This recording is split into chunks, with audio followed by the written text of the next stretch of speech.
Boa noite, a paz do Senhor Jesus, Deus abençoe a todos, sejam todos muito bem-vindos a mais um grupo familiar e nós vamos fazer hoje um estudo a respeito de um profeta chamado Neemias. Eu queria convidar você para abrir a sua Bíblia no livro de Neemias.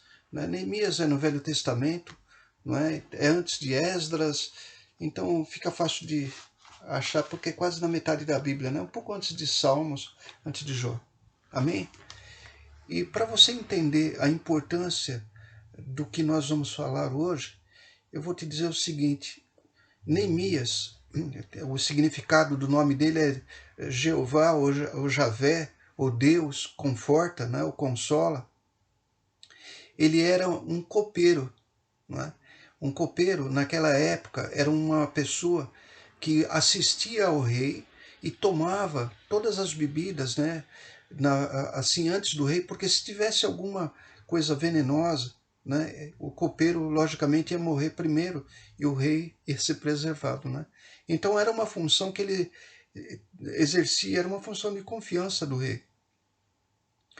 E naquela época de Neemias, o povo hebreu, né, depois da morte de Salomão, pela desobediência do povo hebreu, né, eles se dividiram em dois reinos, o reino do norte e o reino do sul. O reino do sul é o mais conhecido, né, o reino de Judá, tinha a tribo de Benjamim, né, e aí acontece que depois de um certo tempo, né, da morte de Salomão, né, o reino do norte ele é atacado pelos assírios, que era um povo muito cruel. E o reino do sul foi tomado pelos babilônios. E aí teve o cativeiro, né, os 70 anos de cativeiro, que nós conhecemos. A história do Daniel, do Sadraque, do Mesaque, do Abidinego. E eles foram levados para lá e então Jerusalém ficou praticamente abandonada e foi assim se deteriorando. Muito bem. Em 539 a.C., né, o rei Ciro da Pérsia, ele conquista, né, a Babilônia, né, domina o povo, e aí ele vai trazer, permitir que as pessoas que estavam na Babilônia voltem para ajudar, né, para o Reino do Sul, e que eles edifiquem, né, assim o seu reino, né? Então isso acontece em três momentos, né? Estou resumindo assim bem simples para a gente entender o que significava o Neemias no contexto, né? Então primeiro vai Zorobabel era um descendente direto de Davi, né? Nós sabemos. Depois vem o Esdras, na segunda leva que vai com o povo, e a terceira leva foi feita pelo Neemias. Amém? Então, quando nós vamos ler Neemias, nós vamos falar da volta do cativeiro, né, da volta da Babilônia, do povo judeu. Então, é a terceira leva. Para você entender também, né, a finalidade do grupo familiar é realmente estudar a Bíblia, a palavra. O livro de Esdras e o livro de Neemias, na verdade, eram um livro só. Né? Eles eram um livro só porque eles são contemporâneos e um ajudava o outro. Mas você vai entender isso, né, na leitura que nós vamos fazer, na leitura rápida. Lógico, não vamos poder ler tudo, né? Eu tentei resumir um pouquinho para você entender o contexto. Então, Neemias, quando ele escreve, né, quando é escrito esse livro, então já tinha tido uma primeira leva com Zorobabel, uma segunda leva com Esdras, né? 13 anos antes de Neemias, Esdras conduziu o povo. Amém? Na segunda leva. E o que aconteceu?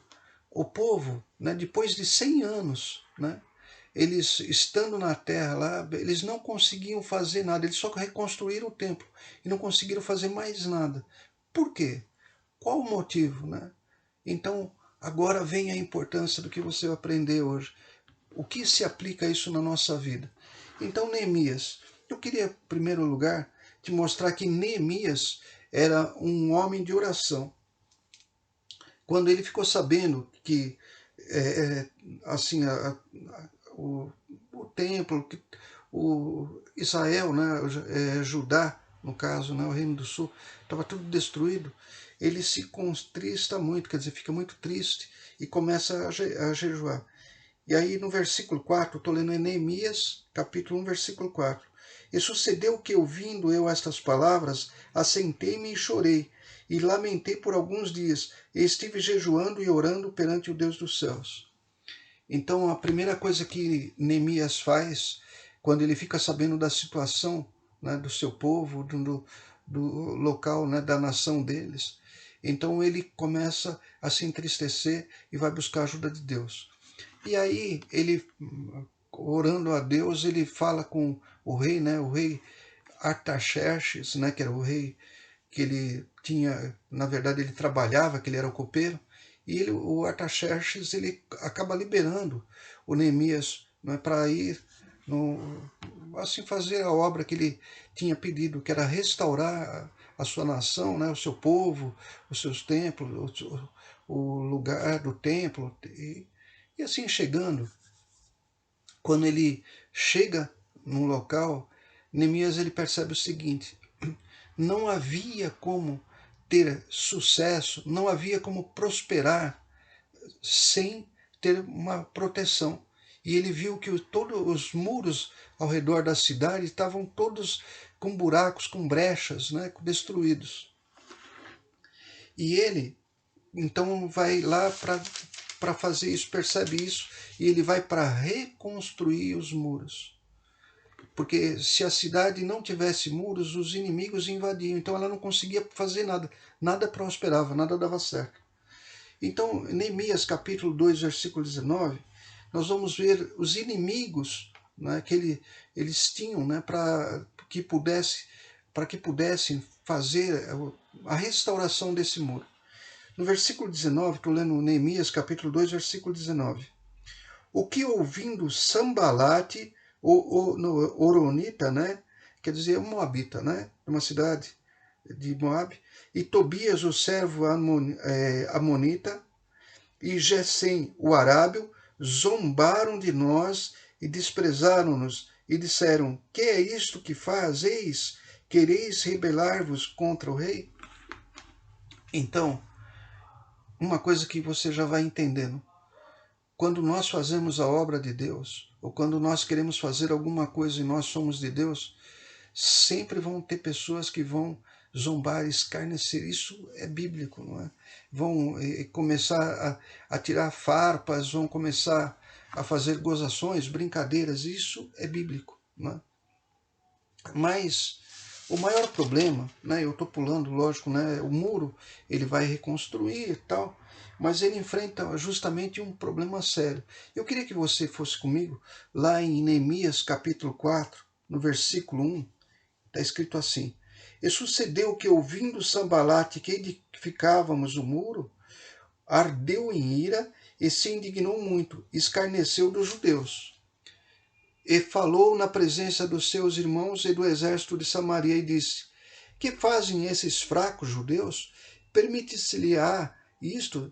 Sacrificarão, acabalão num dia, vivificarão dos montões do pó as pedras que foram queimadas? Não é? Então, como a cidade tinha sido destruída, ele zombava. Ele falava: o que é isso? E pessoal, isso serve para a nossa vida. Né? Nós sempre vamos encontrar pessoas que duvidam que nós conseguimos fazer alguma coisa, que aquilo que nós temos em nossa mente, em nosso coração, nossos planos, sejam eles espirituais ou na nossa vida particular, sempre vão ter pessoas que vão entrar com atitudes para desanimar, para enfraquecer, para nos ameaçar. E você vai ver isso na sequência. E estava, estou lendo o versículo 3, e estava com ele Tobias o Amonita e disse: ainda que edifiquem, vindo uma raposa, derrubará facilmente o seu muro de pedra. Ridicularizando, não é? Aí no versículo 4 vem a resposta de Neemias. Neemias, diante dessa situação, o que ele faz? Ele vai orar. Ele fala assim: ouve, ó nosso Deus, que somos tão desprezados, né, e humilhados, e cai o seu opróbrio, a sua vergonha, sobre a sua cabeça, e faz com que sejam um despojo numa terra de cativeiro. Né? Então Neemias ele fala assim: Senhor, olha esse povo que está nos ameaçando, né? E aí vem no versículo 5: e não cubras a sua iniquidade, e não se risque diante de ti o seu pecado, pois que se irritaram defronte dos edificadores. No versículo 6, aí vem na sequência, né, o que ele fala: assim edificamos o muro, todo o muro, se cerrou até sua metade, porque o coração do povo se inclinava a trabalhar. Então você vê que o povo, ele tinha vontade de fazer as coisas, ele se inclinava a trabalhar, mas tinha os inimigos. No versículo 7, e sucedeu que, ouvindo Sambalat e Tobias, e os arábios, e os amonitas, e os asdoditas, que tanto iam crescendo a reparação dos muros de Jerusalém, que já as roturas, né, os buracos, as fendas, se começavam a tapar, e iraram-se sobremodo. Então, quando Neemias, né, e o povo começa a refazer tudo, começa a tirar tudo aquela brecha que existia nos muros, então eles começam a ficar muito irritados. Você vai perceber que Sambalat, né, Tobias e Gesem, na verdade, eles representam, né, as ações do maligno, as ações dos demônios, as ações do poder do mal, que tentam impedir você ou eu, todos nós, de fazermos a obra de Deus, ou aquilo que eu falo, não é? Qualquer coisa que seja da nossa vida particular. No versículo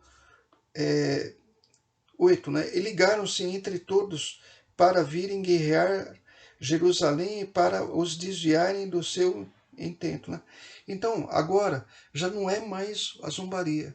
Quando eles perceberam que eles estavam seguros, né, que eles olhavam para Deus e continuavam a obra, agora vem as ameaças. E as ameaças sérias. Eles pegam, vou repetir de novo, eles ligaram-se entre si todos para virem guerrear, né, Jerusalém e para os desviarem do seu intento. Quer dizer, agora vamos para medidas de força.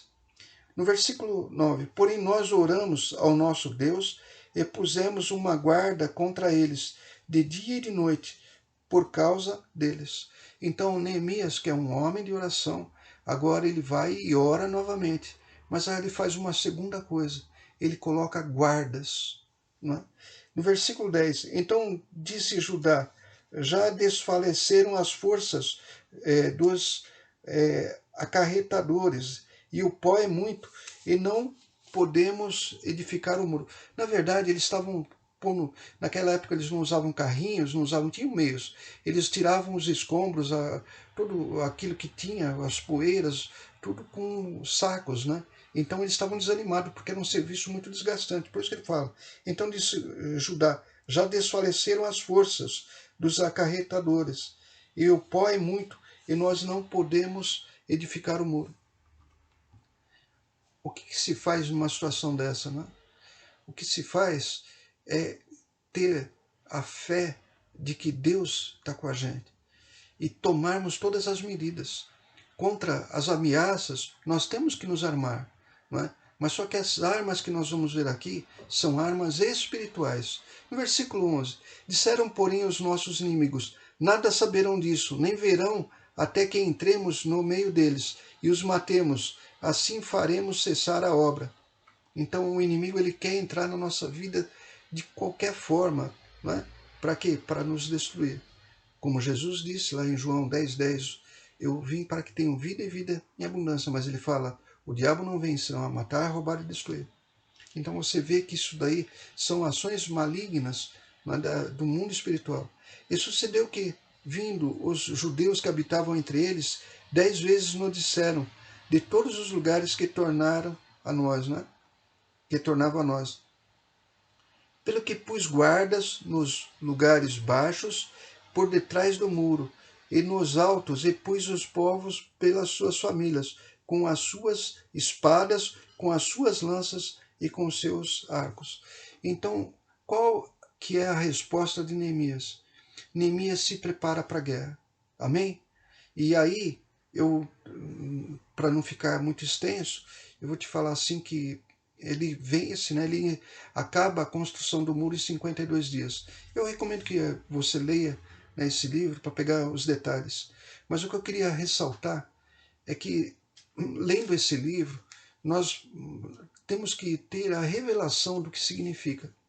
Aqui relata e retrata a oposição espiritual que nós temos diante de qualquer coisa que nós fazemos, quer seja para Deus, quer seja na nossa vida particular, quando nós buscamos as promessas de Deus para as nossas vidas. E isso nós precisamos saber como combater. Não adianta nós estarmos na nossa vida, você vê que eles ficaram 100 anos e não conseguiam fazer nada, nada dava certo. Por quê? Porque os muros estavam rompidos e os inimigos entravam e eles não conseguiam fazer as coisas. A primeira providência que nós temos que fazer na nossa vida para alcançar as bênçãos, para fazer a obra de Deus, é prestar atenção nos muros. Mas o que são muros? Muro da nossa casa? Não, não é muro da nossa casa. Os muros que a Bíblia fala é a nossa própria vida espiritual. Será que nós não temos brechas? Mas que brechas, pastor? Que brechas que nós podemos ter para que esses inimigos possam entrar e tentar nos destruir? Eu queria que você agora fosse lá em Efésios, em primeiro lugar, Efésios capítulo 6, né? Agora eu estou indo no Novo Testamento, né? Efésios capítulo 6, o apóstolo Paulo fala lá no versículo 10. É um texto bem conhecido. Ele fala assim: no demais, irmãos meus, fortalecei-vos no Senhor e na força do seu poder. Revesti-vos de toda a armadura de Deus para que possais estar firmes contra as astutas ciladas do diabo. Amém?